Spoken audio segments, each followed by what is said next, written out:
bilmaysan deb o'yladim. Mayli, ishingni ko'r, keyin ko'rishamiz. Kallasi bormi? Kimning oldiga o'tganini bilmayaptimi? O'rtoq, uyimni qurilishida bitta o'zim qiynalib ketdim. Vaqting bo'lsa qarash bor. Vaqt bor, xohish yo'q. Uy saniki, muammo ham saniki.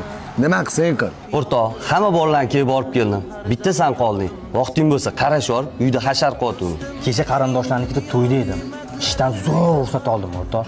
Bugun bormasam bo'lmaydi ishga. Tushunarli. Ha, og'aylar kelmaydi o'ylamiding? Ha, sallani vaqtlaring yo'q edi-yu. Menga qaro, og'aynim bilan meni o'rtamga aralashma. Xo'jayin, bugun ham ishga chiqa olmas ekanman. Bitta yaqin o'rtog'im uyda hashar ekan. Tushunmadim. Nima? Olsang, ishingni olasan. Bo'shadim ishdan. Bolalar Murodnikida hashar ekan. Asadiga tegib ketkizib yubordim. Xafa bo'lib ketdi. Plan shu ishami? Mening do'stim